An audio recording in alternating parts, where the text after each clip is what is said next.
ఇక ఎండ తీవ్రత దృష్ట్యా ప్రజలు అప్రమత్తంగా ఉండాలని వీలంత వరకు కూడా అవసరమైతే బయటకు వెళ్లాలని చెప్పేసి వాతావరణ శాఖ అధికారులు అయితే చెప్పడం జరిగింది. మొత్తంగా ఏపీలో 3 రోజుల పాటు వడగాల్పులు వీచే అవకాశం ఉందని కూడా చెప్పడం జరిగింది.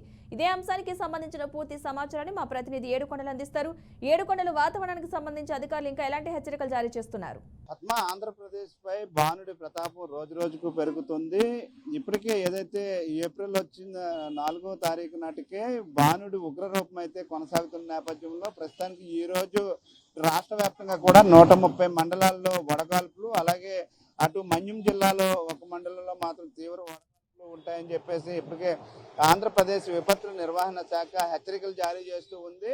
అయితే ఈ రోజు చూస్తే ఈ 130 మండలాలకు సంబంధించి శ్రీకాకుళం 4, విజయనగరం 19, పార్వతీపురం మన్యం జిల్లాలో 12, అల్లూరు సీతారామరాజు జిల్లా 4, అనకాపల్లి 13, కాకినాడ 9, తూర్పుగోదావరి జిల్లా 3, కృష్ణా 1, ఎన్టీఆర్ జిల్లాలో 14 మండలాలు, గుంటూరు 5, పల్నాడు 6, నంద్యాల 19, అనంతపురం 1, వైఎస్ఆర్ కడప జిల్లాకు సంబంధించి 20 మండలాల్లో తీవ్ర వడగాల్పులు ఉంటాయని చెప్పేసి వాతావరణ శాఖ అయితే హెచ్చరిస్తుంది. అయితే నిన్న అత్యధికంగా 43.3 డిగ్రీల ఉష్ణోగ్రతలు నమోదయ్యాయి. అయితే ముఖ్యంగా ఈ వడగాల్పులను దృష్టిలో పెట్టుకుని ప్రజలంతా కూడా ఉదయం 11 గంటల లోపే తమ ఏదైతే కార్యక్రమాలు ఉంటాయో అవన్నీ కూడా బయటకు వెళ్ళొచ్చేసి ఆ తర్వాత ఇంట్లోనే ఉండాలని చెప్తున్నారు. ముఖ్యంగా ఆఫీసుల్లో పనిచేసేవారు ఆఫీసులకు ఉదయాన్నే తొందరగా వెళ్ళిపోవాలి. అలాగే 11 గంటల తర్వాత నుంచి కనీసం 4 గంటల వరకు కూడా బయటకు రాకపోవడం ఉత్తమం అని చెప్పేసి అటు ఏపీ విపత్తుల నిర్వహణ శాఖ అయితే హెచ్చరిస్తుంది. తప్పని పరిస్థితుల్లో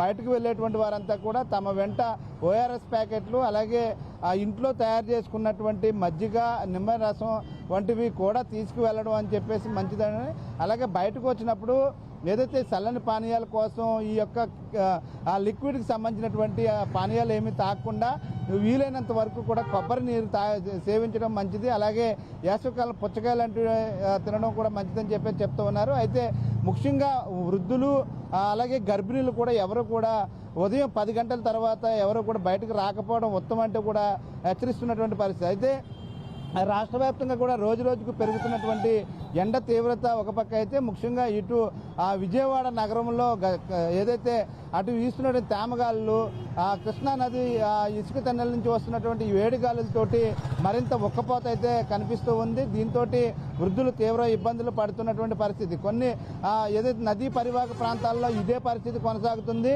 ఇసుక తెన్నెల నుంచి వస్తున్నటువంటి వేడిగాలులకు తోడు ఇటు పడమటి నుంచి వీసేటువంటి వడగాల్పులు తోడవడంతో మరింత ఇబ్బందికరమైనటువంటి వాతావరణం ఏర్పడుతుంది. అలాగే కొన్ని చోట్ల ఇప్పటికీ చూస్తే ఉదయం పూట మంచు పడుతుంది. తర్వాత ఒక్కసారిగా ఎండవేడి రావడం వల్ల ఇవి అనేక రకాలైనటువంటి అనారోగ్యాలకు కూడా దారితీసేటువంటి ఆ పరిస్థితి కనిపిస్తుంది. కాబట్టి ఖచ్చితంగా ప్రజలంతా కూడా అప్రమత్తంగా ఉండాలని చెప్పేసి ఏపీ విపత్తుల నిర్వహణ శాఖ అయితే హెచ్చరిస్తుంది.